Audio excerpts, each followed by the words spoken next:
আজকে হচ্ছে 24 তারিখ, রজব মাসের 24 তারিখ। সামনে আসতেছে শাবান, এরপরে হচ্ছে রমজান। রজব মাসের সাথে আমাদের একটা গুরুত্বপূর্ণ জিনিস জড়িত আছে। বলতে পারবেন কেউ কি বিষয় জড়িত আছে? এটা হচ্ছে মেরাজ। আল্লাহ রাসূল সাল্লাল্লাহু আলাইহি ওয়াসাল্লামের মুজিজা সমূহের মধ্যে একটা গুরুত্বপূর্ণ মুজিজা হচ্ছে মেরাজ। এই মেরাজ বিষয়ে আজকে আমার মসজিদে নাতিদীর্ঘ আলোচনা করেছিলাম। ভাবলাম যেহেতু রজব মাস চলে, মেরাজের রাত্র 2 দিন পরে অর্থাৎ 27 রজব, আজকে 24, 25, 26, 27, তার মানে শনি, রবি, সোমবার দিবাগত রাত্র হচ্ছে 27 রজব তথা মেরাজের রাত্র। এই মেরাজকে উপলক্ষ করে আপনাদের সামনে কিছুক্ষণ আলোচনা করব। আলোচনাটা করব আমি 2টা পয়েন্টের উপরে। কয়টা পয়েন্ট? 2টা পয়েন্টের উপরে। 1 নাম্বার, মেরাজ এর ঘটনা আপনাদের সামনে সংক্ষিপ্ত পরিসরে আলোচনা করব। দ্বিতীয়ত হচ্ছে এই মেরাজকে কেন্দ্র করে আমরা কি আমল করতে পারি, শেষে কয়েকটা আমল দিব, আর প্রথমে মেরাজ সংক্রান্ত কিছু আলোচনা করব। আপনারা কি আমার আলোচ্য বিষয় বুঝতে পারছেন? কোন বিষয় নিয়ে কথা বলবো? তাহলে আমাদের আলোচ্য বিষয় হবে রাসূলুল্লাহ সাল্লাল্লাহু আলাইহি ওয়াসাল্লামের মেরাজ নিয়ে। তার প্রথম অংশ হবে মেরাজের পটভূমি এবং মেরাজ কিভাবে সংগঠিত হয়েছিল, এটার উপরে ভিত্তি করে কিছুক্ষণ আলোচনা অর্থাৎ ঘটনা, আর শেষে গিয়ে 5-7 মিনিট বলবো মেরাজ থেকে আমরা কি শিক্ষা দেব ইনশাআল্লাহ। শেষ পর্যন্ত থাকতে রাজি আছেন সম্মানিত ভাইরা আমার? তার আগে আপনাদের সামনে আমি 2টা অনুরোধ করব। কয়টা? 2টা। 1, আপনারা মনোযোগ দিয়ে আমার কথা শুনবেন। 2, আমি যদি মাঝে মাঝে কিছু প্রশ্ন করি তাহলে কষ্ট করে হলেও এই প্রশ্নের উত্তর আপনারা আমাকে একটু দিবেন। পারবেন 2টা কাজ করতে ইনশাআল্লাহ? এক জায়গার মধ্যে আমি যে এলাকায় নামাজ পড়াই মটকরার দিকে, ওখানে মাহফিলের মধ্যে বললাম যে আলোচনার আগে আপনাদের কাছে 2টা জিনিস চাই, আপনারা দিতে রাজি আছেন? ওনারা বললেন জি অবশ্যই। আমি বললাম তাহলে আপনাদের কাছে প্রথম চাই আপনার জমি জমা যা আছে সব আমার নামে লিখে দেন। দ্বিতীয় নম্বর হচ্ছে আপনার বাড়ি ভিটা যেটুকু আছে এটুকু লিখে দেন। রাজি আছেন কারা কারা? এখন 2-4 জন মুসল্লি মুরব্বী তারা হাত তুলে ফেলেছে।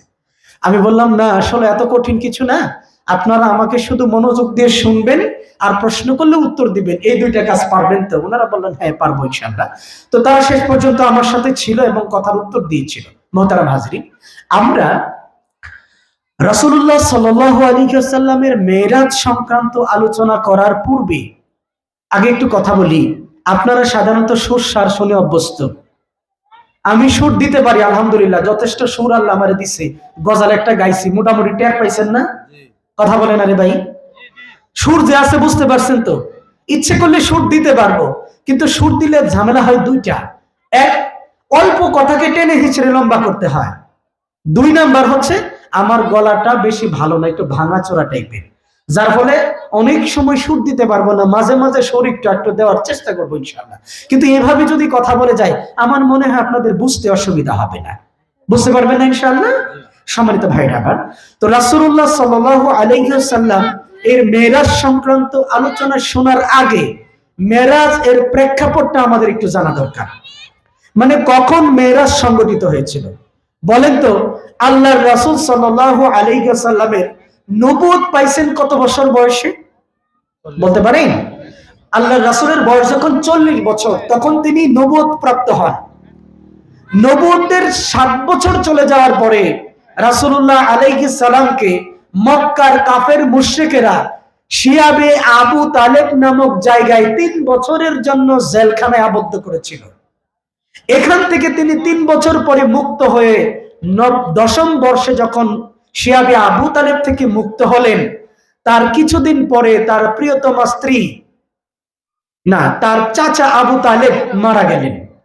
তার চাচা আবু তালেব মারা যাওয়ার 2 মাস পরে বা 3 মাস পরে তার স্ত্রী খাদিজা রাদিয়াল্লাহু তাআলা আনহা মারা গেলেন। তাহলে রাসূলুল্লাহ আলাইহিস সালামের 2 জন ব্যক্তি ছিল যারা সদা সর্বদা রাসূলকে প্রোটেকশন দিয়ে রাখতো। একটা হচ্ছে তার স্ত্রী খাদিজা রাদিয়াল্লাহু তাআলা আনহা, আরেকজন হচ্ছে চাচা আবু তালেব। এই 2 জন মারা যাওয়ার পরে আল্লাহর রাসূল সাল্লাল্লাহু আলাইহি ওয়াসাল্লাম অত্যন্ত মনক্ষুণ্ণ হয়ে গেলেন। মনক্ষুণ্ণ হয়ে যাওয়ার পরে তিনি, এবং আরবের অবস্থা তখন এমন ছিল, মক্কার জমিনে আল্লাহর রাসূল কোন জায়গায় গিয়ে দাঁড়িয়ে দ্বীনের দাওয়াত দিবে এইরকম কোন পরিস্থিতি ছিল না। যেখানেই যায় ওখানেই আবু জাহেলের গোষ্ঠীরা আল্লাহর রাসূলকে ধাওয়া দেয়, পাল্টা ধাওয়া দেয়, অথবা আল্লাহর রাসূলকে এখান থেকে তাড়িয়ে দেয়। অবস্থাটা এমন একটা পরিস্থিতি। আল্লাহর রাসূল চিন্তা করলেন, মক্কার জমিনে তাহলে আমার দ্বারা দাওয়াত দেওয়া এখন সম্ভব হবে না, তাহলে কি করা যায়? তিনি চিন্তা করলেন, আমার ছোটবেলা যেই জায়গায় কেটেছে এটা হচ্ছে তায়েফ এলাকা, ওইখানের বনু সাকিব গোত্রের হালিমা রাদিয়াল্লাহু তাআলা আনহার ঘরে তিনি লালিত পালিত হয়েছিলেন। আল্লাহর রাসূল চিন্তা করলেন, আমি যদি বনি সাকিব গোত্রের মধ্যে দাওয়াত দেই, যাদের সাথে ছোটবেলায় খেলাধুলা করেছি, ওই সমস্ত বন্ধুরা তো এখন আমার সমবয়স্ক হয়েছে। অর্থাৎ রাসূলুল্লাহ আলাইহিস সালামের বয়স তখন 50 বছর। তাহলে বনি সাকিব গোত্রে যারা আছে তাদের বয়স 50 বছর। বলেন তো, যাদের বয়স 50 বছর তারা কি সমাজের মোটামুটি নেতৃত্ব স্থানে থাকে না ভাই? আল্লাহ রাসূল চিন্তা করলেন, আমি যদি তায়েফ চলে যাই, ওখানে গিয়ে যদি তাদের কাছে দ্বীনের দাওয়াত দেই, হতে পারে ছোটবেলার বন্ধু, ছেলেবেলার বন্ধু, তারা আমাকে ফিরাইয়া দেবে না, বরং তারা আমার দাওয়াতটাকে কবুল করবেন। কথা কি এই পর্যন্ত বুঝতে পারছেন? আল্লাহ রাসূল সাল্লাল্লাহু আলাইহি ওয়াসাল্লাম তার পালক পুত্র যায়েদ ইবনে হারেসাকে সাথে নিয়ে 90 কিলোমিটার দূরে, একেবারে পাহাড়ি অঞ্চল, বন্ধুর অঞ্চল, চলতে বড় কষ্ট হয়। 50 বছরের একজন মানুষ ওই 90 কিলোমিটার দূরে তায়েফ গোত্রের মধ্যে গিয়ে মানুষের মধ্যে দ্বীনের দাওয়াত গুলো দিলেন, কিন্তু একটা মানুষও রাসূলের দাওয়াত কবুল করে নাই।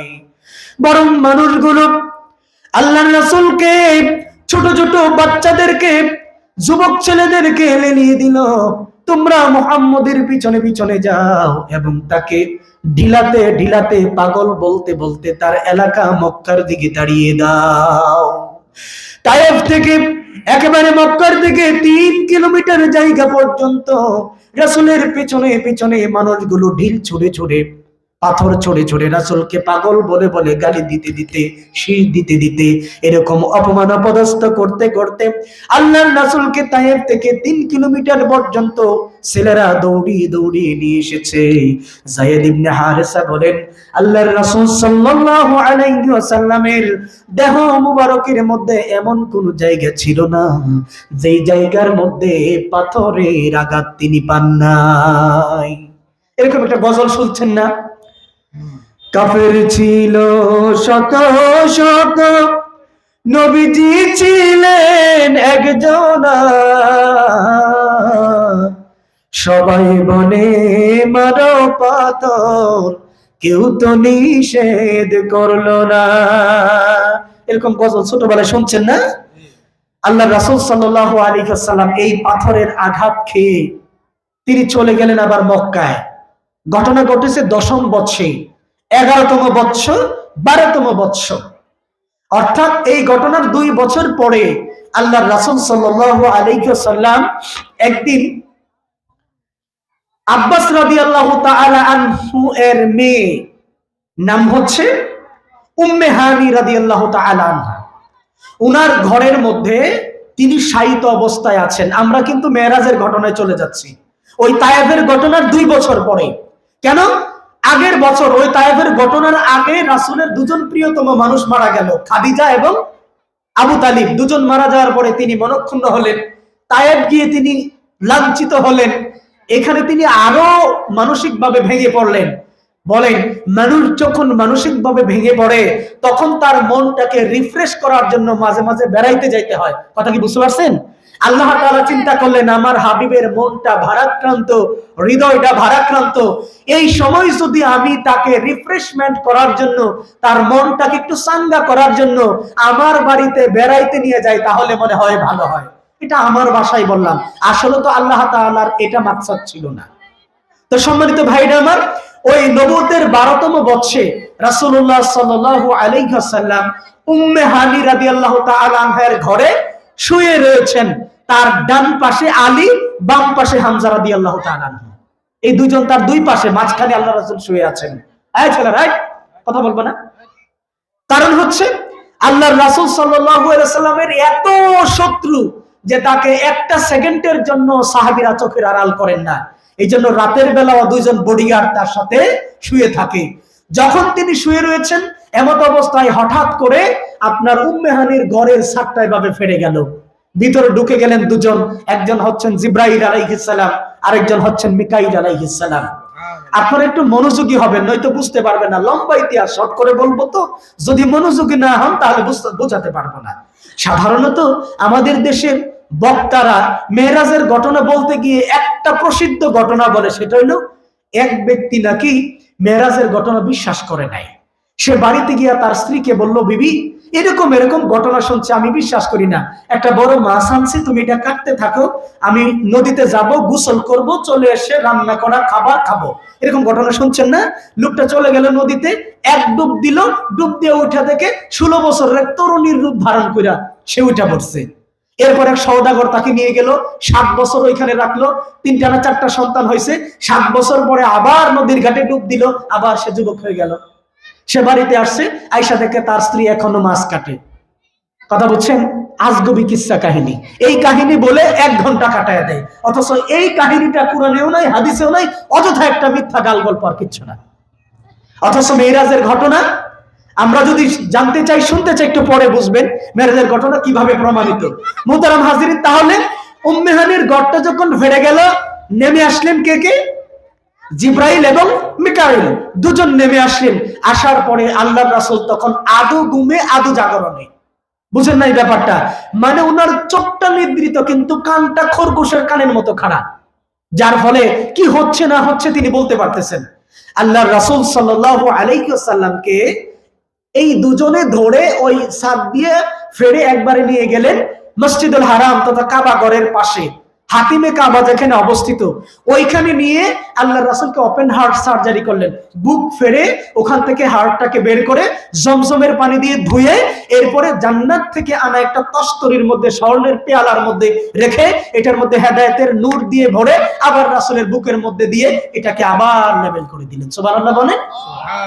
আল্লাহর রাসূল সাল্লাল্লাহু আলাইহি ওয়াসাল্লামকে 2 বার সিনা চাক করা হয়। কয়বার? 2 বার। কোন কোন বর্ণনায় 3 বারের কথা আসছে। তৃতীয়বারের কথাটা স্ট্রং শক্তিশালী দলিল দিয়ে প্রমাণিত না, কিন্তু 2 বারের কথা শক্তিশালী দলিল দিয়ে প্রমাণিত। একটা হচ্ছে হালিমা রাদিয়াল্লাহু তাআলা আনহার বাড়িতে বয়স যখন 10 বছর, তখন একবার সিনা চাক হয়।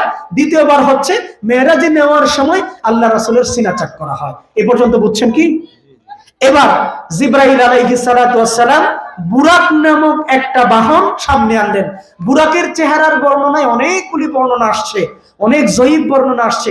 আপনারা ছোটবেলায় দেখেছিলেন বুরাকের একটা চেহারাও মানুষ অঙ্কন করেছিল। মাথাটা হয়েছে মহিলাদের মতো, পিছনটা হয়েছে ঘোড়ার মতো, আর 2টা সাদা ডানা আছে, দেখছেন এরকম ছবি? তো এটা বিভিন্ন তাফসিরের কিতাবে আসছে। এগুলো হচ্ছে আপনার ইসরায়েলি বর্ণনা। তবে সহি বর্ণনা হচ্ছে বুরাকটা হচ্ছে খচ্চরের চাইতে একটু নিচু, গাদার চাইতে একটু উঁচা, অর্থাৎ গুড়ার মতো আর কি, মোটামুটি চেহারাটা সাদা ধবধবে শ্বেত বর্ণ। আল্লাহর রাসূল সাল্লাল্লাহু আলাইহি ওয়াসাল্লামকে জিব্রাইল বললেন, ইয়া রাসূলুল্লাহ, আপনি এটার উপরে সওয়ার হন। আল্লাহর রাসূল ওই বুরাকের পিঠের মধ্যে হাত রাখলেন, রাখার পরে বুরাক আল্লাহ রাসূলের হাতটাকে এরকম নাড়া দিয়ে ফেলে দিল। এবার জিব্রাইল আলাইহিস সালাম বললেন, বুরাক তুমি কি জানো তোমার উপরে কে হাত রেখেছে? বুরাক তো কথা বলতে পারে না। বললেন, তিনি হচ্ছেন কুল কায়নাতের সর্বশ্রেষ্ঠ মানুষ, তাকে আল্লাহ তাআলা তার আরশে আজিমে দাওয়াত দিয়েছে, সুতরাং তুমি বেয়াদবি করো না, দুষ্টামি করো না। এই কথা শুনে বুরাক এত বেশি ভয় পেয়ে গেছে এবং লজ্জিত হলো যে তার গোটা শরীর জুড়ে ঘাম ঝরতে শুরু করে দিল। আরেকটা বর্ণনা আসছে বুরাক নাকি জিব্রাইলের কাছে এই মর্মে আপনার চুক্তি নিতে চাইছিল, আল্লাহর রাসূল সাল্লাল্লাহু আলাইহি ওয়াসাল্লাম যখন জান্নাতে প্রবেশ করবেন তখন যেন বুরাকের পিঠে চড়ে জান্নাতে প্রবেশ করেন, এই রকম প্রতিশ্রুতি নেওয়ার জন্য বুরাক এরকম করেছিল। তবে এই বর্ণনাটা সহি না, বরং ওই বর্ণনাটা সহি, জিব্রাইল যেটা বললেন। এবার জিব্রাইল আলাইহিস সালাতু ওয়াস সালাম বুরাকে চড়িয়ে আল্লাহর রাসূলকে মসজিদুল হারাম তথা কাবা থেকে ছুটে চললেন কোথায়? বাইতুল মুকাদ্দাস পর্যন্ত। দেখেন এই রাত্রে আল্লাহর রাসূল সাল্লাল্লাহু আলাইহি ওয়াসাল্লামের ভ্রমণটা হয়েছে 2টা ভাগে। কয় ভাগে? একটা হয়েছে বাইতুল্লাহ তথা কাবা থেকে বাইতুল মুকাদ্দাস তথা ফিলিস্তিন পর্যন্ত, এটাকে বলা হয় ইসরা, আরবিতে বলা হয় ইসরা এর শাব্দিক অর্থ হচ্ছে রাত্রিবেলা ভ্রমণ করা। এটা সূরা বানি ইসরাইলের প্রথম আয়াত, সুবহানাল্লাযী আসরা বিআবদিহি লাইলাম মিনাল মাসজিদিল হারাম ইলাল মাসজিদিল আকসা, এই আয়াত দিয়ে প্রমাণিত। অর্থাৎ বাইতুল্লাহ থেকে বাইতুল মুকাদ্দাস পর্যন্ত আল্লাহর রাসূলকে বুরাক নিয়ে গিয়েছিল, এটা কোরআন দিয়ে প্রমাণিত। এটাকে বলা হয় ইসরা। আর বাইতুল মুকাদ্দাস তথা ফিলিস্তিন থেকে আরশে আজিম পর্যন্ত ভ্রমণ করেছেন আল্লাহর রাসূল সাল্লাল্লাহু আলাইহি ওয়াসাল্লাম, এটা হাদিস দিয়ে প্রমাণিত। আর হাদিসের তিনটা ক্যাটাগরি, সর্বোচ্চ ক্যাটাগরির নাম হচ্ছে মুতাওয়াতির হাদিস, দ্বিতীয় পর্যায়ের হাদিসের নাম হলো মাশহুর হাদিস, তৃতীয় পর্যায়ের হাদিসের নাম হলো খবরে ওয়াহিদ। তো এই যে আপনার বাইতুল মুকাদ্দাস থেকে সিদরাতুল মুনতাহা পর্যন্ত আল্লাহর রাসূলের যে ভ্রমণ, এটা মাশহুর হাদিস দিয়ে প্রমাণিত। সিদরাতুল মুনতাহা থেকে আরশে আজিম পর্যন্ত যেটুকু, এটুকু খবরে ওয়াহিদ দিয়ে প্রমাণিত। আপনারা সাধারণ মানুষ এগুলি বুঝবেন না, তারপরে বললাম যারা আলেম আছেন তারা বুঝবেন। সম্মানিত হাজিরিন, তাহলে এখন বুরাক নিয়ে জিবরাইল আলাইহিস সালাম রাসূলকে নিয়ে কোথায় যাচ্ছেন বলেন তো? মনোযোগী নেই, কোথায় আছে? বাইতুল্লাহ থেকে বাইতুল মুকাদ্দাসের দিকে ভ্রমণ করবে। এখন দূরত্ব কত? ওই সময়কার দূরত্ব হচ্ছে 1 মাসের দূরত্ব, আর বর্তমান কিলোমিটারে মাপে হচ্ছে 1150 কিলোমিটার জায়গা। বুরাক দিয়া বাইতুল্লাহ থেকে বাইতুল মুকাদ্দাস পর্যন্ত যেতে সময় লেগেছে মাত্র 3 পলক। কয় পলক? 3টা পলক মারতে যত সেকেন্ডের প্রয়োজন পড়ে, ধরেন 3 সেকেন্ড সময়। এটা কোরআন হাদিসে কোথাও উল্লেখ নাই, আমরা ধারণা করি মূলত 3 সেকেন্ডের মতো সময় লাগছে বাইতুল্লাহ থেকে বাইতুল মুকাদ্দাস পর্যন্ত 1150 কিলোমিটার জায়গা যেতে। সুবহানাল্লাহ বলবেন না?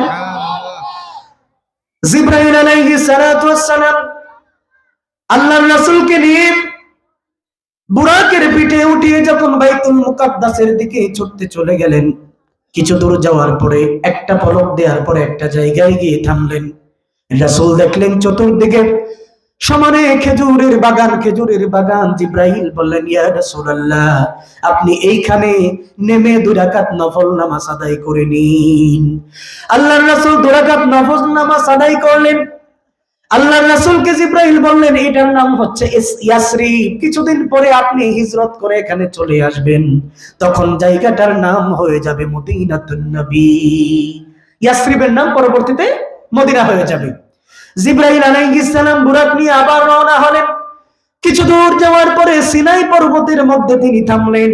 থামার পরে জিবরাইল আলাইহিস সালাম বলেন, ইয়া রাসূলুল্লাহ, আপনি এখানে নামুন, 2 রাকাত নামাজ পড়ুন। এর কারণ হলো এই জায়গাটা হলো ওই জায়গা যেখানে মুসা আলাইহিস সালাতু ওয়াস সালাম আল্লাহর সাথে কথা বলেছে। সুবহানাল্লাহ। আল্লাহর রাসূল 2 রাকাত নামাজ পড়লেন। এরপরে তিনি আরেকটু সামনে অগ্রসর হলেন। জিবরাইল বললেন, ইয়া রাসূলুল্লাহ, এইখানে আপনি নামেন, এইখানে নেমে 2 রাকাত নামাজ পড়েন। এই জায়গাটা হলো বাইতুলাহাম তথা বেতলেহাম, এইখানে ঈসা আলাইহিস সালামকে আল্লাহ তাআলা জন্ম দিয়েছেন। আল্লাহর রাসূল কিছু দূর সামনে চলে গেলেন। যাওয়ার পরে একজন বৃদ্ধা মহিলা আল্লাহর রাসূলের সামনে এসে দাঁড়ালেন। হে মুহাম্মদ, শুনে যাও। জিবরাইল বললেন, ইয়া রাসূলুল্লাহ, শুনবেন না, সামনের দিকে চলেন। আল্লাহর রাসূল সামনে গেলেন। কিছু দূর যাওয়ার পরে আরেকজন বৃদ্ধ মানুষ, একেবারে বয়স 100-র উপরে, খুনখুনে বৃদ্ধ বললেন, ইয়া রাসূলুল্লাহ, একটু শুনে যান।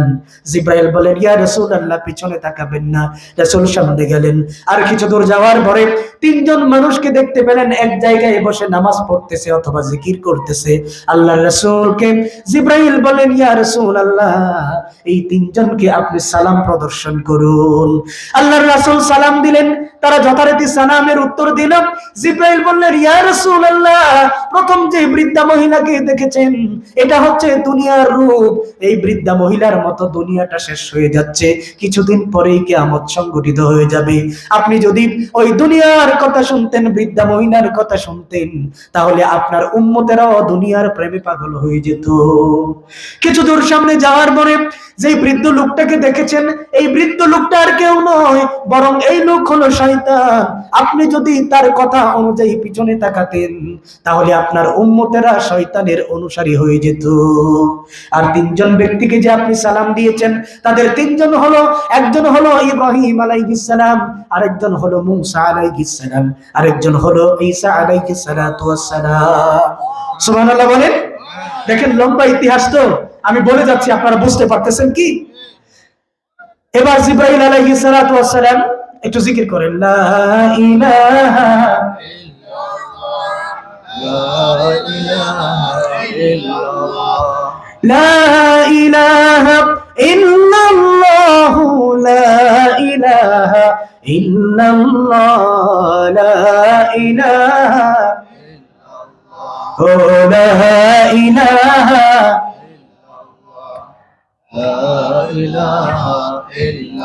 এই পৃথিবীর ওই আকাশের মালিক তুমি রহমান, তোমার দয়া সবার মাঝে নদীর মতো বহমান, লা ইলাহা ও লা ইলাহা জোড়ে লা ইলাহা লা ইলাহা ইল্লাল্লাহ মুহাম্মাদুর রাসূলুল্লাহ সাল্লাল্লাহু আলাইহি ওয়াসাল্লাম। জিবরাইল আলাইহিস সালাতু ওয়াস সালাম এবার আল্লাহর রাসূলকে নিয়ে চলে গেলেন একেবারে বাইতুল মুকাদ্দাসের সামনে। ওখানে গিয়ে এক জায়গায় বুরাক বাঁধলেন। কোথায় বাঁধলেন? একটা পাথরকে কানা করে ছিদ্র করে এটার মধ্যে বাঁধলেন। তাফসিরে এসেছে, উলামায়ে কেরামগণ বলেন ইব্রাহিম আলাইহিস সালাতু ওয়াস সালাম মাঝে মাঝে বুরাক দিয়ে, তার দুই স্ত্রী ছিল, এটা আপনারা জানেন না? একজন স্ত্রীর নাম হচ্ছে সারা আলাইহিস সালাম, আরেকজনের নাম হচ্ছে হাজারা আলাইহিস সালাম। সারা আলাইহিস সালামের বাসা ছিল ফিলিস্তিন, আর হাজারা আলাইহিস সালামের বাসা ছিল মক্কায় জমজম কূপের কাছে। মাঝে মাঝে তিনি বুরাক নিয়ে ওইখানে যেতেন, আর বুরাকটাকে এনে তিনি এইখানে, ওই যে যেখানে জিবরাইল এখন বাঁধছেন এখানে এসে বাঁধতেন। কথা কি বুঝতে পারছেন এই পর্যন্ত? এবার আল্লাহর রাসূল সাল্লাল্লাহু আলাইহি ওয়াসাল্লামকে নিয়ে জিবরাইল ঢুকে গেলেন বাইতুল মুকাদ্দাসের ভেতরে। বাইতুল মুকাদ্দাসের ভিতরে ঢুকে যাওয়ার পরে তিনি ওখানে গিয়ে দেখতে পেলেন লক্ষ লক্ষ মানুষ ওখানে নামাজের কাতারের অবস্থায় দাঁড়িয়ে আছে, এবং সবাই নামাজের জন্য ইন্তজার করছে, অপেক্ষা করছে। মনে হচ্ছে যেন তারা ইমাম সাহেবের জন্য অপেক্ষা করছে। জিবরাইল আলাইহিস সালাতু ওয়াস সালাম এইভাবে হাতে ধরে আল্লাহর রাসূলকে একেবারে ইমামতির মুসল্লায় নিয়ে দাঁড় করায় দিলেন। আল্লাহর রাসূল সাল্লাল্লাহু আলাইহি ওয়াসাল্লামের ইমামতিতে পিছনের মানুষগুলো দুই রাকাত নফল নামাজ আদায় করলেন। জিবরাইল আলাইহিস সালাম বলেন, ইয়া রাসূলুল্লাহ, আপনি কি জানেন আপনার পিছনে কারা নামাজ আদায় করেছে? আল্লাহ রাসূল বলেন, না হে জিবরাইল, আমি তো জানি না। তখন জিবরাইল বলেন, উনারা হচ্ছেন এই পৃথিবীর জমিনে আদম আলাইহিস সালাম থেকে শুরু করে ঈসা আলাইহিস সালাম পর্যন্ত যে সমস্ত আম্বিয়া কেরামগণ এসেছেন, সকল আম্বিয়া কেরাম আপনার পিছনে নামাজ পড়েছেন। সুবহানাল্লাহ। আজ থেকে আল্লাহ তাআলা আপনাকে ইমামুল মুরসালিন পদে ভূষিত করেছেন। সুবহানাল্লাহ বলেন। তার মানে সমস্ত নবীদের ইমাম হয়ে তিনি বাইতুল মুকাদ্দাসে দুই রাকাত নফল নামাজ আদায় করেছেন। এই পর্যন্ত হচ্ছে ইসরা তথা বাইতুল্লাহ থেকে বাইতুল মুকাদ্দাস পর্যন্ত 11.5 কিলোমিটার জায়গার ভ্রমণ। এটা কোরআন দিয়া প্রমাণিত। এটা হচ্ছে দুনিয়ার সফর।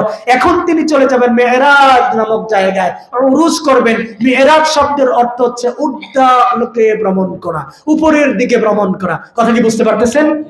এইবার জিবরাইল আলাইহিস সালাতু ওয়াস সালাম রাসূলুল্লাহ সাল্লাল্লাহু আলাইহি ওয়াসাল্লামকে নিয়ে ঊর্ধ্বাকাশে ভ্রমণ করতে শুরু করে দিলেন। বুরাকের মধ্যে জিবরাইল এবং আল্লাহর রাসূল সাল্লাল্লাহু আলাইহি ওয়াসাল্লাম। রাসূল চলছেন কোথায়? আসমানের মধ্যে। চলতে চলতে তিনি যখন প্রথম আসমানে গেলেন, প্রত্যেকটা আসমানের মধ্যে কাবা ঘরের ঠিক সোজাসুজি বরাবর একটা প্রধান দরজা আছে। সুবহানাল্লাহ বলেন।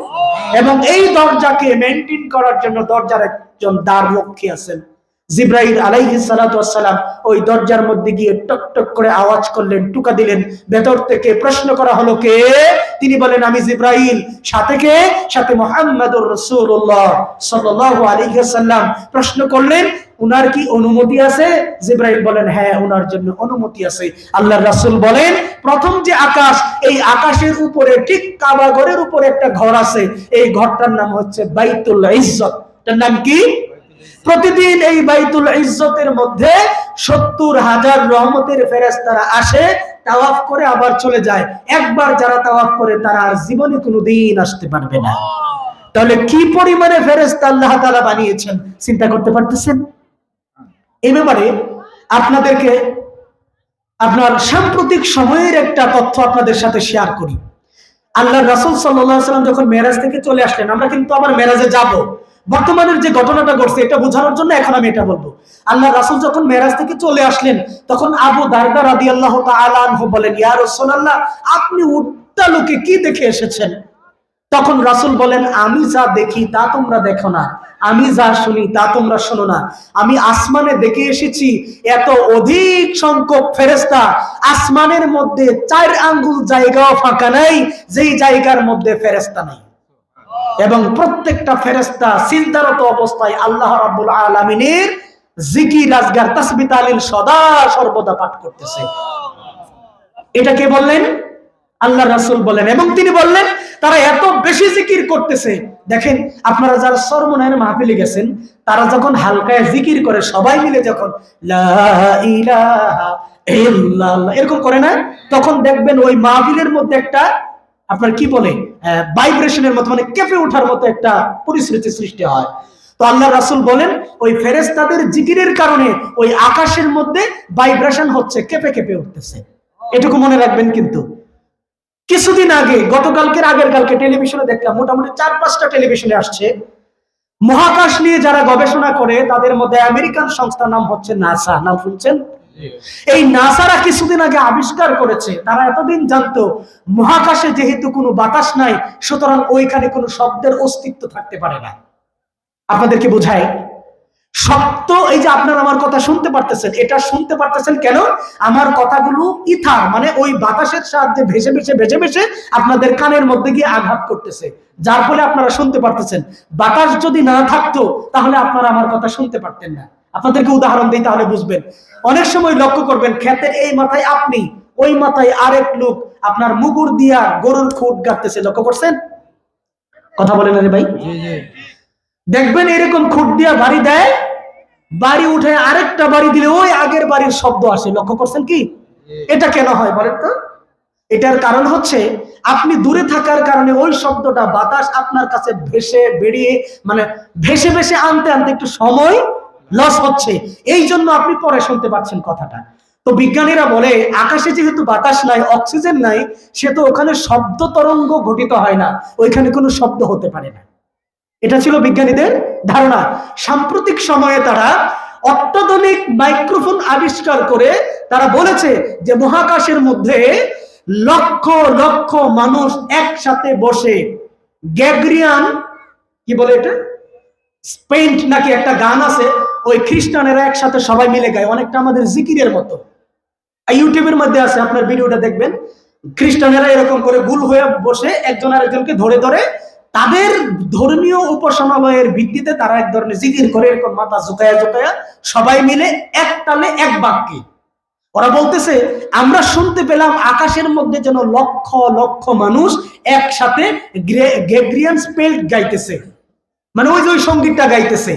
এবং তারা অবাক হয়ে গেছে যে আমরা তো এতদিন জানতাম যে মহাকাশের মধ্যে বাতাস না থাকার কারণে ওইখানে কোনো শব্দ হতে পারে না, অথচ আমরা অবাক হয়ে দেখলাম ওইখানে লক্ষ লক্ষ মানুষের প্রতিধ্বনি হচ্ছে, অর্থাৎ জিকির করলে যেরকম শব্দ হয় এইরকম জিকিরের শব্দ হচ্ছে।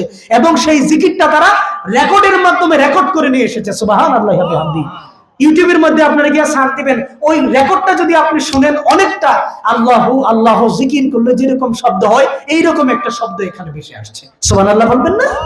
এবং বিজ্ঞানীরা বলতেছে ওই জিকিরটার কারণে আকাশের মধ্যে একটা কম্পন সৃষ্টি হচ্ছে, ভাইব্রেশনের সৃষ্টি হচ্ছে। ওই যে রাসূল বললেন ফেরেশতাদের জিকিরের কারণে ওইখানে ভূমিকম্পের মতো কেঁপে ওঠে। আল্লাহর রাসূল যেই কথাটা 1400 বছর আগে বলেছেন, বর্তমান নাসা বিজ্ঞানী সেটা আবিষ্কার করেছে। এরপরে কি সুবহানাল্লাহ বলবেন না?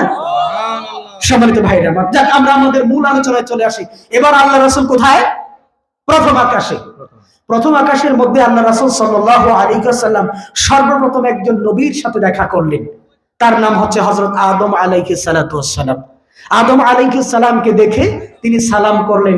জিবরাইল আলাইহিস সালাম আল্লাহর রাসূলকে পরিচয় করায়া দিলেন যে উনি হচ্ছেন আপনার সন্তান মুহাম্মদুর রাসূলুল্লাহ। আদম আলাইহিস সালাম আল্লাহর রাসূলের উপরে সালামের উত্তর দিলেন এবং তার জন্য দোয়া করলেন। ঠিক এইভাবে আল্লাহর রাসূল 7টা আসমান পার হয়েছেন। কয়টা আসমান? 7টা আসমান। আল্লাহর রাসূল 2টা আসমানের বর্ণনা দিয়েছেন, মানে প্রথম আসমানের বর্ণনা দিয়েছেন এবং 7ম আসমানের বর্ণনা দিয়েছেন।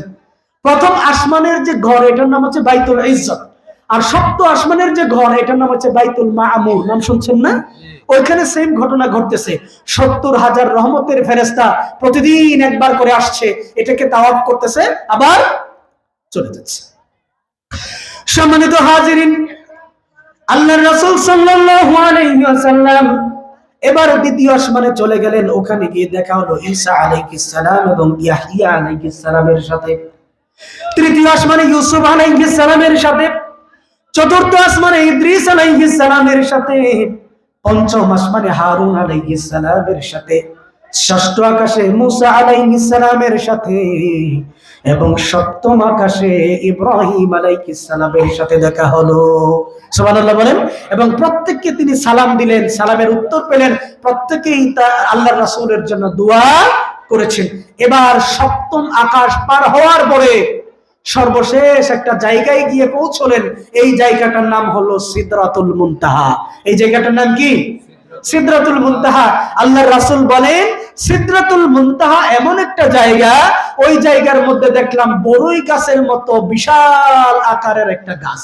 এখানে বড়ের মতো বড় বড়, একসময় আমাদের মসজিদগুলোর সামনে বড় বড় মাটির তৈরি মটকা থাকতো না? মটকার ভেতরে পানি থাকতো, ওখান থেকে ওযু করতাম। এইরকম বড় বড় মটকার মতো বড় বড় ফল। আর ওই সিদরাতুল মুনতাহা গাছের পাতাগুলো হচ্ছে হাতির কানের মতো বড় বড়। কথা কি বুঝতে পারছেন? এবং ওই সিদরাতুল মুনতাহা গাছের পাতায় পাতায়, শাখায় শাখায় সোনালী রঙের স্বর্ণের তৈরি প্রজাপতিগুলো উড়ে উড়ে বেড়াচ্ছে। এবার জিব্রাইল আলাইহিস সালাতু ওয়াস সালাম আল্লাহর রাসূল সাল্লাল্লাহু আলাইহি ওয়াসাল্লামকে নিয়ে চলে গেলেন সিদরাতুল মুনতাহা পার হয়ে আরো সামনে। এমন এক জায়গায় গেলেন, ওখানে যাওয়ার পরে শুধু আল্লাহর নূর আর নূর, নূর আর নূর, আর কিছু দেখা যায় না। ওখানে যাওয়ার পরে জিব্রাইল আলাইহিস সালাম বলেন, ইয়া রাসূলুল্লাহ, এখন আপনাকে বুরাক থেকে নামতে হবে। কি করতে হবে? বুরাক থেকে নামতে হবে। এর কারণ হচ্ছে বুরাকের যে ক্ষমতা, এই ক্ষমতা নূর পার হওয়ার ক্ষমতা না। এই জন্য ওই নূর পার হওয়ার জন্য আরেকটা স্পেশাল বাহনের দরকার, তাই আপনাকে বুরাক ছাড়তে হবে। বুরাক তিনি ছেড়ে দিলেন, নতুন আরেকটা বাহন আসলো, এটার নাম হচ্ছে রফরফ নামক বাহন। আপনারা শুনছেন। এখানে দুইটা ঘটনা বলে দিই। জিব্রাইল আলাইহিস সালাতু ওয়াস সালাম নাকি ওই সামনে গিয়ে বললেন, ইয়া রাসূলুল্লাহ, এর সামনে যদি আমরা আর এক চুল অগ্রসর হই আমি, তাহলে আল্লাহর তাজাল্লিতে জ্বলে পুড়ে সারকার হয়ে যাব। জিব্রাইল আলাইহিস সালাম এই কথা বলেছেন, অথচ হাদিস দিয়ে এটা প্রমাণিত না।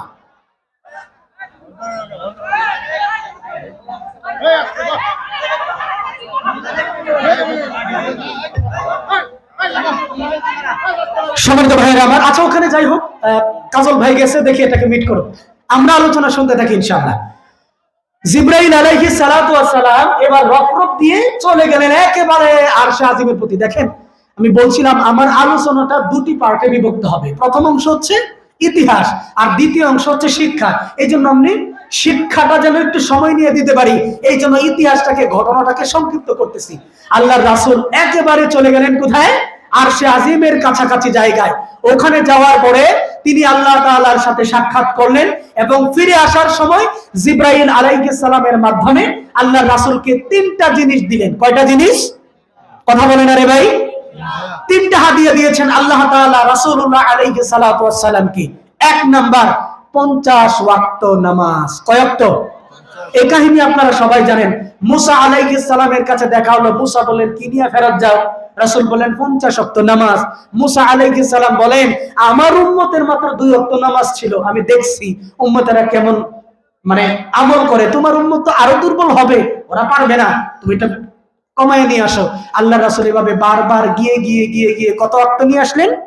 5 ওয়াক্ত। এই কাহিনী আপনারা সবাই জানেন, এটা আমরা বলতে চাচ্ছি না। তাহলে আল্লাহর রাসূল সাল্লাল্লাহু আলাইহি ওয়াসাল্লামকে আল্লাহ তাআলা কয়টা দিলেন? তিনটা। এক নাম্বার 50 ওয়াক্ত নামাজ দিলেন। তবে আল্লাহ তাআলা ওয়াদা করেছেন 5 ওয়াক্ত নামাজ দিলাম, কিন্তু সওয়াবের ক্ষেত্রে আমি কিন্তু কমতি করব না, 50 ওয়াক্তের সওয়াবই তোমার উম্মতকে আমি দান করব। 2 নম্বর, আল্লাহর রাসূল সাল্লাল্লাহু আলাইহি ওয়াসাল্লামকে আল্লাহ তাআলা দিলেন সূরা বাকারার শেষ 3টি আয়াত, লিল্লাহি মা ফিস সামাওয়াতি ওয়া মা ফিল আরদ, এখান থেকে শুরু করে একবারে শেষ পর্যন্ত, অর্থাৎ আপনার কি বলে 84, 85, 86, 284, 285, 286, এই 3টা আয়াত আল্লাহ তাআলা আল্লাহর রাসূলকে দান করেছেন স্পেশাল হিসেবে। 3 নম্বর তিনি দান করলেন ইয়া রাসূলুল্লাহ, হে আল্লাহর রাসূল, হে প্রিয় হাবিব, আপনার উম্মতের মধ্যে আপনার উম্মতেরা যদি শুধু শিরিকের গুনাহটা না করে আর আমার কাছে ক্ষমা চায়, তাহলে আমি তার জীবনের সকল গুনাহ ক্ষমা করে দিব। এই তিনটা পুরস্কার, এই তিনটা হাদিয়া আল্লাহ তাআলা তার হাবিবকে দিয়ে বলেন, হে আল্লাহর রাসূল, আপনি এবার চলে যান। তবে যাওয়ার আগে আমি যে এত সৃজন করেছি তার মধ্যে দুইটা জিনিস আছে খুবই গুরুত্বপূর্ণ। একটার নাম হচ্ছে জান্নাত আর একটার নাম হচ্ছে জাহান্নাম। হে জিব্রাইল, তুমি আমার হাবিবকে নিয়ে জান্নাত এবং জাহান্নামের দৃশ্যগুলো একটু দেখায় দাও, তাহলে আমার হাবিবের উম্মতের সামনে গিয়ে এগুলি বর্ণনা করতে, বক্তব্য দিতে, এগুলি এক্সপ্লেইন করতে সুবিধা হবে। যেমন ধরেন, যেই ব্যক্তি বর্মি বাজারে কোনোদিন যায় নাই, ওই লোক যতটা বর্ণনা দিতে পারবে, যিনি বারবার গিয়েছেন তিনি তার চেয়ে একটু ভালো বর্ণনা দিতে পারবেন না? এই জন্য উম্মতকে যেহেতু জান্নাত এবং জাহান্নামের বর্ণনা দিতে হবে, এই জন্য আল্লাহ তাআলা জিবরাইল আলাইহিস সালাতু ওয়াস সালামের মাধ্যমে আল্লাহর রাসূলকে সরাসরি চোখ দিয়া জান্নাত এবং জাহান্নামের দৃশ্য অবলোকন করার জন্য ফুরসত বা সুযোগ দিয়েছেন। আল্লাহ রাসূল বলেন, আমি জান্নাত এবং জাহান্নাম দুটোর মধ্যেই উঁকি দিয়ে দেখেছি, অবাক হয়েছি। জান্নাতের মধ্যে অধিকাংশ মানুষকে দেখলাম যারা দুনিয়ার জমিনে দরিদ্র শ্রেণীর মানুষ, গরিব শ্রেণীর মানুষ, তারাই হলো বেশিরভাগ জান্নাতি। সুবহানাল্লাহ বলে। আর জাহান্নামের মধ্যে উঁকি দিয়ে দেখলাম ওইখানে অধিকাংশ মানুষ হলো নারী। অধিকাংশ মানুষ কি? নারী। আর হচ্ছে যারা অহংকারী, যারা তাকাব্বুরি বেশি করত, তারাই হচ্ছে জাহান্নামের অধিকাংশ অধিবাসী। এই যে এতক্ষণ পর্যন্ত আলোচনা করলাম, এখানে গুরুত্বপূর্ণ দুইটা অংশ কিন্তু গেছে। এক, মেরাজ থেকে আল্লাহ রাসূল সাল্লাল্লাহু আলাইহি ওয়াসাল্লাম আমাদের জন্য নিয়ে আসছেন 5 ওয়াক্ত নামাজ। কয়টা? 5 ওয়াক্ত নামাজ নিয়ে আসছেন। 2 নাম্বার হচ্ছে জান্নাতে অধিকাংশ মানুষ হবে দরিদ্র মানুষ, আর জাহান্নামের অধিকাংশ অধিবাসী হবে নারীরা। কথা কি বুঝতে পারছেন সম্মানিত ভাইরা আমার? এবার আপনাদের সামনে জাহান্নামের শাস্তি হচ্ছে আল্লাহর রাসূল নিজের চোখে দেখে এসেছেন, এইরকম কিছু শাস্তির বর্ণনা আপনাদের সামনে এখন দেব। এর কারণ হলো, এই শাস্তিগুলোর ব্যাপারে যদি আপনাদের সামনে উপস্থাপন করি আর এগুলোর মধ্যে যদি আমরা জড়িত থাকি, তাহলে আমাদেরকেও এই শাস্তির মধ্যে পড়তে হবে। কথা বুঝেন নাই মনে হয়? আজকে যখন আমি মসজিদের মধ্যে আলোচনা করি, তখন আমার এক টেডন মুসল্লি, অনেক সময় টেডন মুসল্লি থাকে না, ইমাম সাহেবকে বিভিন্ন ধরনের বিদ্রুপাত্মক প্রশ্ন করে, এমন প্রশ্ন করে যেই প্রশ্নটা আদৌ দরকার নাই, গিয়া হুজুর বলে, হুজুর ফেরাউনের নানির নাম কি? বুঝছেন? তো এইরকম প্রশ্ন যেটার আদৌ দরকার নাই, এইরকম কিছু প্রশ্ন টেডন মুসল্লিরা করে। এইরকম টেডন মুসল্লি আমাকে প্রশ্ন করলেন, হুজুর আপনি যে বললেন ওইখানে শাস্তি হচ্ছে, অথচ আমরা জানি মানুষ যদি জাহান্নামী হয় তাহলে তাদের আত্মাগুলোকে সিজ্জিন নামক জায়গায় শক্ত মাটির নিচে গেড়ে দেওয়া হয়, তাহলে আসমানে আল্লাহর রাসূল তাদেরকে দেখে আসলেন কেমনে? চিন্তা করছেন মারি হতে ব্যাস কই দিছে? বুঝেন নাই মনে হয়? আমরা জানি জাহান্নামী ব্যক্তিদের আত্মাকে নিয়ে যাওয়া হয় শক্ত জমিনের নিচে সিজ্জিন নামক জায়গায়, অথচ রাসূল দেখে আসছেন শক্ত আকাশের উপরে। এটা কি করে সম্ভব হলো? এটা সম্ভব হচ্ছে আল্লাহর রাসূল যেটা দেখে এসেছেন, এটাকে বলা হয় আলমে বারজাখ। এটাকে বলা হয় আলমে বারজাখ, অর্থাৎ দুনিয়াও না আখিরাতও না, মাঝখানের একটা জায়গা আছে, এটাকে বলা হয় আলমে বারজাখ। অনেকটা আমাদের দেশে সিনেমা বা টেলিভিশনের মধ্যে অভিনয় করে দেখানো হয় না, এইরকম অভিনয় করে দেখানো হয়েছে যে ইয়া রাসূলুল্লাহ আপনার উম্মতকে কিন্তু এই অন্যায়ের জন্য এইরকম শাস্তি দেওয়া হবে। কথা কি এই পর্যন্ত বুঝতে পারছেন সম্মানিত হাজির? এবার আল্লাহর রাসূল সাল্লাল্লাহু আলাইহি ওয়াসাল্লাম জিবরাইল আলাইহিস সালামের সাথে যাচ্ছেন কোথায়? জাহান্নাম দেখার জন্য, এবং ওইখানে কিছু শাস্তি নিজ চোখে দেখে এসেছেন।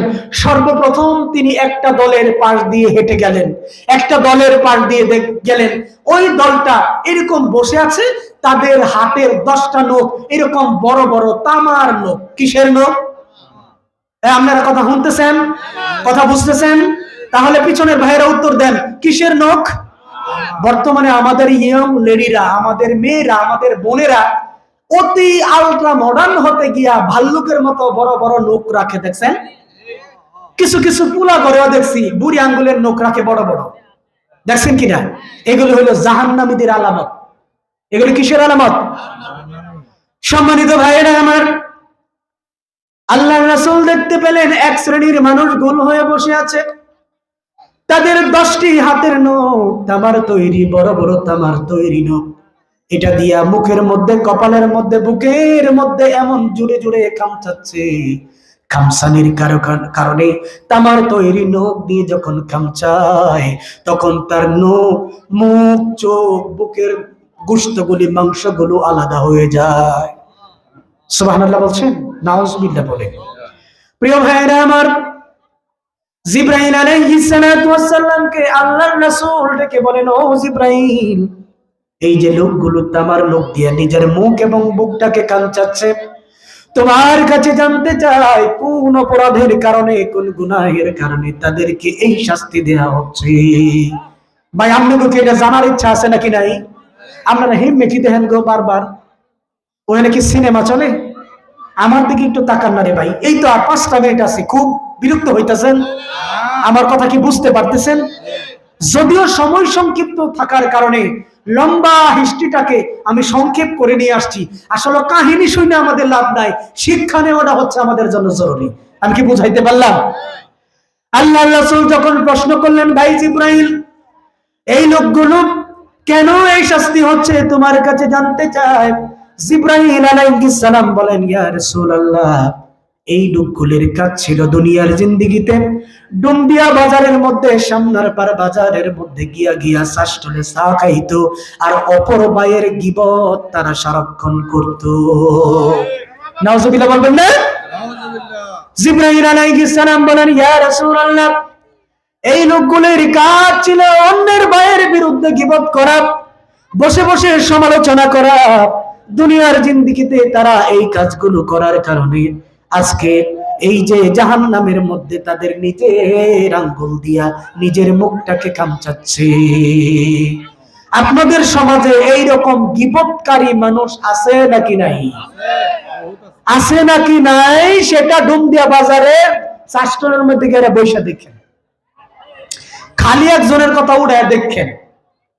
আর যদি পারেন একটা হুজুরের কথা উঠায় দিতে পারেন, তাহলে দেখবেন হুজুরে বাংলা ওয়াশিং পাউডার দিয়া একবারে আচ্ছা দোয়া দোয়া লাইছে।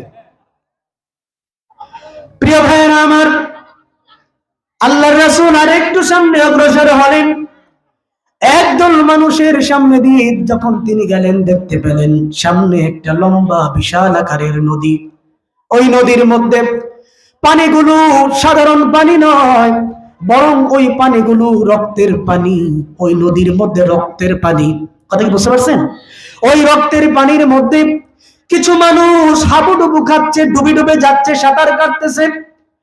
কোন রকম জীবনটাকে বাঁচানোর জন্য হাবুডুবু খেয়ে খেয়ে সাঁতরাতে সাঁতরাতে যখন পারে উঠতে চায়, পারে যখন কাছাকাছি চলে যায়, ওই পাড়ের মধ্যে বড় বড় পাথর নিয়ে ফেরেশতারা দাঁড়িয়ে রয়েছে।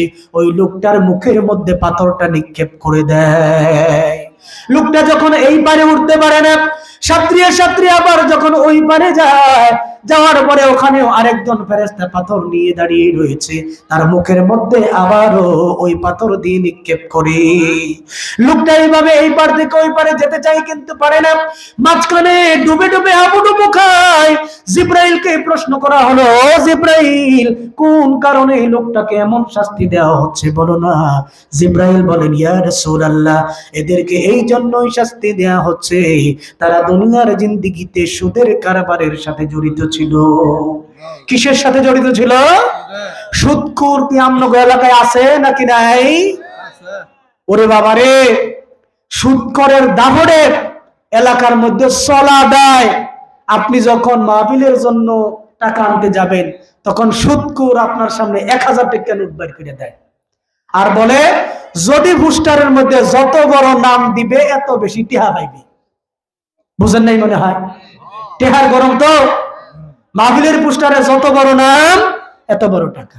শুধু কি তাই? আচ্ছা, সুদ নিয়ে দুইটা কথা কই, আপনারা কি রাগ করবেন? সুদের 76টা গুনাহ। কয়টা গুনাহ? সবচেয়ে বড় গুনাহ হইল ফাআযানু বিহারবিম মিনাল্লাহি ওয়া রাসূলিহি, আল্লাহ এবং তার রাসূলের বিরুদ্ধে যুদ্ধ করা। নাউযুবিল্লাহ বলেন। যে ব্যক্তি সুদ খায়, ওই ব্যক্তি যেন আল্লাহ এবং তার রাসূলের বিরুদ্ধে যুদ্ধ ঘোষণা করে। আপনি যদি আল্লাহ এবং তার রাসূলের বিরুদ্ধে যুদ্ধ করেন, আপনাকে বাঁচিয়ে জান্নাতে নিতে পারবে এরকম কোন বাপের বেটা আছে? আর সর্বশেষ গুনাহ হলো মায়ের সাথে 36 বার জিনা করার গুনাহ। একটি হাত সুদ খাইলে 36 বার জিনার গুনাহ ওই সুদখোরের আমলনামায় লিপিবদ্ধ করা হয়। প্রিয় ভাইরা আমার, আপনাদের এলাকার চিহ্নিত একজন মদখোর, মদ খাইয়া মাতাল হইয়া মসজিদের মধ্যে নামাজ পড়তে গেছে, তারে কি নামাজ পড়তে সুযোগ দিবেন না ঘাট ধরে বাইর করে দিবেন? অথচ মদখোর ব্যক্তির আমলনামায় মদ খাওয়ার জন্য মায়ের সাথে জিনা করলে গুনাহ হয় এমন কোন হাদিস আমি পাই নাই। আপনারা পাইছেন? কিন্তু সুদখোর ব্যক্তি সুদ খাওয়ার কারণে মায়ের সাথে জিনা করার গুনাহ হয়, ওই ব্যক্তি আপনার মসজিদের মুসল্লি, ওই ব্যক্তি আপনার মসজিদের সভাপতি হয় কেমনে? বুঝেন নাই মনে হয়? সুদখোর আপনার মসজিদের সভাপতি হয় কেমনে? এই সুদখোর মসজিদের সভাপতি হওয়ার কারণেই তো ইমাম সাহেব সুদের বিরুদ্ধে কথা বলতে পারে না। কথা মনে হয় বুঝেন নাই? তাহলে সুদখোরের শাস্তি কি? ওই রক্তের নদীর মধ্যে হাবুডুবু খাইতে থাকবে, আর পারে উঠতে চাইলেই বড় বড় পাথর নিয়ে ফেরেশতারা তার মাথার মধ্যে আঘাত করতে থাকবে। কথা কি পর্যন্ত বুঝতে পারছেন? আল্লাহর রাসূল এবার আরেকটু সামনে গেলেন, যাওয়ার পরে দেখতে পেলেন কিছু মানুষকে বড় একটা পাথরের মধ্যে মাথাটাকে রাখা হয়েছে, আরেকটা বড় পাথর দিয়ে তার মাথাটাকে প্রচন্ড জোরে আঘাত দিয়া চূর্ণ বিচূর্ণ করে দেয়া হচ্ছে। নাউজুবিল্লাহ বলেন। পাথরটা যখন ধরে সরে যায়, ওই ফেরেশতা পাথরটাকে আবার নিয়ে আসে, আনতে আনতে মাথাটা আগের মতো হয়ে যায়। ওই লোকটাকে অনবরত এমন করে শাস্তি দেয়া হচ্ছে। জিব্রাইলকে প্রশ্ন করা হলো, জিব্রাইল কেন লোকটাকে শাস্তি দেওয়া হয়? জিব্রাইল আলাইহিস সালাম বলেন, ইয়া রাসূলুল্লাহ, ওই লোকটা হচ্ছে আপনার উম্মতের ওই লোক যেই লোক ফজরের নামাজ না পড়ে তার বিছানার মধ্যে ঘুমিয়েছিল। এইরকম রোগী আমাদের এলাকায় 2-4 জন নাই মনে হয়? ফজরের নামাজ না পড়ে ঘুমায় থাকে কম্বল মুড়ি দিয়া, এইরকম লোক নাই? আমার সামনে 2-4 জন আল্লাহর বান্দা থাকার সম্ভাবনা আছে নাকি নাই? আমনে করে মনে হয় দুনিয়ার মানুষ দেখে আল্লাহ ডরাইছে, এইরকম শাস্তি মনে আমনে করে উপরে দিবে না। ব্যাপারটা কি এরকম? নাকি আল্লাহর সাথে গোপন কোন চুক্তি হয়েছে আমনে ঘর যে নামাজ না পড়লে হুজুর আমরা সিফা সাফা দিয়া জান্নাতে চলে যাব, এরকম কোন চুক্তি হয়েছে? যদি চুক্তি না হয় তাহলে ফজরের নামাজ না পড়ে যারা ঘুমিয়ে থাকে তাদের যদি এই শাস্তি হয়, যে জোহর পড়ে না তারে বুঝি ফুলের মালা দিব, যে আসর পড়ে না, যে 5 ওয়াক্ত নামাজ পড়ে না, তার গতি কি? তার গতি হচ্ছে ফজর না পড়ার কারণে জোহর পর্যন্ত, জোহর না পড়ার কারণে আসর পর্যন্ত, এইভাবে 5 ওয়াক্ত নামাজ না পড়ার কারণে 24 ঘন্টায় পাথর দিয়ে তার মাথাটাকে থেপতে দেওয়া হবে। নাউজুবিল্লাহ বলে। প্রিয় হাজিরিন, আল্লাহর রাসূল সাল্লাল্লাহু আলাইহি ওয়াসাল্লাম আরেকটু সামনে অগ্রসর হলেন। অগ্রসর হওয়ার পরে তিনি দেখতে পেলেন একদল নারী এবং একদল পুরুষ দল বেঁধে বসে আছে। তাদের সামনে 2 ধরনের গোশত। এক ধরনের প্লেটের মধ্যে চমৎকার রান্না করা, ভাজি করা, কিমা করা, কাবাব করা গোশত আছে। আর একটা প্লেটের মধ্যে অত্যন্ত দুর্গন্ধযুক্ত গোশত আছে। ফেরেশতারা তাদেরকে পেছন দিয়া পিটাচ্ছে আর পিটাচ্ছে, আর তাদেরকে দুর্গন্ধযুক্ত গোশত খেতে বাধ্য করছে। রাসূল প্রশ্ন করলেন, জিব্রাইল, এরা কারা? তাদেরকে কেন এই শাস্তি দেওয়া হচ্ছে? জিব্রাইল আলাইহিস সালাম বলেন, ইয়া রাসূলুল্লাহ, এরা হচ্ছে আপনার উম্মতের ওই শ্রেণীর মানুষ যারা নিজের হালাল স্ত্রী, বৈধ স্ত্রী থাকার পরেও পাশের বাড়ির বাবির সাথে মোবাইলে কথা বলতো। নিজের স্বামী বিদেশে আছে অথবা ঢাকায় আছে, পাশের বাড়ির দেওরের সাথে বাবি রাত্রব্যাপী কথা বলে, মাঝে মাঝে ডেটিং করে। এইরকম দুশ্চরিত্রবান নারী এবং পুরুষ যারা রয়েছে তাদেরকে এই যে আলমে বারজাকি শাস্তি দেওয়া হচ্ছে। বাবির সাথে দেবরের ফিরিত, এইরকম ঘটনা আমাদের এলাকায় 2-4টা আছে না নাই? 4-5 সন্তানের জননী হাঁটুর বয়সী ছেলের সাথে বাইকটা গেছে গা, এমন ঘটনা ঘটছে না? কেন ঘটছে? এই যে এই কারণে ঘটছে। যারা এই কাজগুলো করে, নিজের বৈধ স্বামী, বৈধ স্ত্রী থাকার পরেও স্বামী এবং স্ত্রীর সাথে তাদের মনোমালিন্য, ভালো সম্পর্ক নাই, বরং পরকীয়ার সম্পর্কের সাথে যারা জড়িত তাদেরকে এই শাস্তি দেয়া হচ্ছে। নাউযুবিল্লাহি মিন যালিক। সম্মানিত ভাইয়েরা আমার, আরেকটু সামনে আল্লাহর রাসূল গেলেন, গিয়ে তিনি দেখতে পেলেন একদল মানুষ যাদের জিহ্বাটাকে ফেরেশতারা এভাবে টান দিয়ে ধরে নিয়ে এসেছে, আনার পরে আগুনের কেচি দিয়ে কেটে দেয়া হচ্ছে। জিব্রাইল প্রশ্ন করলেন, হে জিব্রাইল, আল্লাহ রাসূল প্রশ্ন করলেন, হে জিব্রাইল, কোন কারণে লোকগুলোর জিহ্বাটাকে আগুন দিয়ে কেটে ফেলা হচ্ছে? জিব্রাইল বলেন, ইয়া রাসূলুল্লাহ, এরা হচ্ছে আপনার উম্মতের মধ্যে ওই শ্রেণীর বক্তা যারা মানুষকে ভালো ভালো উপদেশ দিত, সুন্দর সুন্দর কথা বলতো, কিন্তু নিজেরাই সেটা আমল করত না। এইরকম সুন্দর কথা বলে, ভালো কথা বলে, কোরআন থেকে কথা বলে, কিন্তু নিজের মধ্যে আমল নাই, এরকম বক্তা আপনাদের এলাকার মধ্যে আছে নাকি নাই? ওমা কথা কয় না যে? প্রিয় সম্মানিত ভাইয়েরা আমার, আল্লাহর রাসূল বলেন, আর একটু সামনে অগ্রসর হলাম, কিছু মানুষকে দেখতে পেলাম তাদের ঠোঁটগুলো এমন বড় বড় বাড়ির মতো হয়ে গেছে। এই ঠোঁট নিয়ে তারা সামনে অগ্রসর হতে গেলেই ঠোঁটের ভারের কারণে তারা উল্টে পড়ে যায়, উল্টা বাজি খায়, ডিগবাজি খায়। আর ফেরেশতারা তাদের ঠোঁটটাকে কেটে কেটে তাদের মুখের ভিতরে ঢুকিয়ে দেয়, আর পেছনের রাস্তা দিয়ে ওই ঠোঁটগুলি বেরিয়ে আসে। নাউজুবিল্লাহ বলেন। জিব্রাইল আলাইহিস সালামকে প্রশ্ন করা হলো, এ জিব্রাইল, ইয়া জিব্রাইল, ওরা কারা? তাদেরকে কোন অপরাধের কারণে এই শাস্তি দেয়া হচ্ছে? জিব্রাইল আলাইহিস সালাম বলেন, ইয়া রাসূলুল্লাহ, ওরা হচ্ছে ওই শ্রেণীর মানুষ যারা দুনিয়ার জিন্দেগিতে থাকতে মানুষ, এতিমের হক, এতিমের সম্পদগুলো যারা ভক্ষণ করেছে, তাদেরকে এই শাস্তি দেয়া হচ্ছে। এরপরে আল্লাহ রাসূল সাল্লাল্লাহু আলাইহি ওয়াসাল্লাম আরেকটু সামনে অগ্রসর হলেন, হয়ে দেখতে পেলেন আমাদের সমাজে এই রোগীটা খুব বেশি। আসেন একটু মিলানোর চেষ্টা করি। আল্লাহ রাসূল সাল্লাল্লাহু আলাইহি ওয়াসাল্লাম দেখতে পেলেন এক শ্রেণীর মানুষ, যেই মানুষগুলো পিছনের অংশ, পাছাটা কাইট্টা ওই লোকগুলোকে খাওয়ানো হচ্ছে। কি করা হচ্ছে? নিজের পাছা ফেরেশতারা কেটে কেটে এই লোকগুলোকে খাওয়াচ্ছে। জিব্রাইল আলাইহিস সালাতু ওয়াস সালাম কে আল্লাহর রাসূল প্রশ্ন করলেন, হে জিব্রাইল, এই লোকগুলোর কি অপরাধ, কোন কারণে তাদেরকে এই শাস্তি দেয়া হচ্ছে? এবার জিব্রাইল আলাইহিস সালাম বলেন, ইয়া রাসূলুল্লাহ, এই লোকগুলো হচ্ছে আপনার উম্মতের ওই লোক যারা সদা সর্বদা মানুষের পিছনে পিছনে লেগে থাকতো এবং মানুষের দোষগুলোকে খুঁজে খুঁজে খুঁজে খুঁজে বের করতো। নাউজুবিল্লাহ বলেন। আপনাদের সমাজের মধ্যে এই রকম মানুষ আছে নাকি নাই?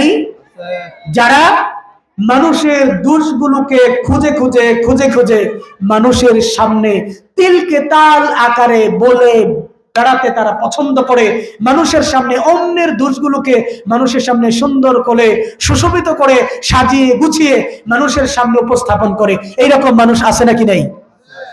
ভাই, আপনাদের সমাজে নাও থাকতে পারে, আমাদের সমাজের মধ্যে অন্যের দোষ দরুন্না মানুষের অভাব নেই।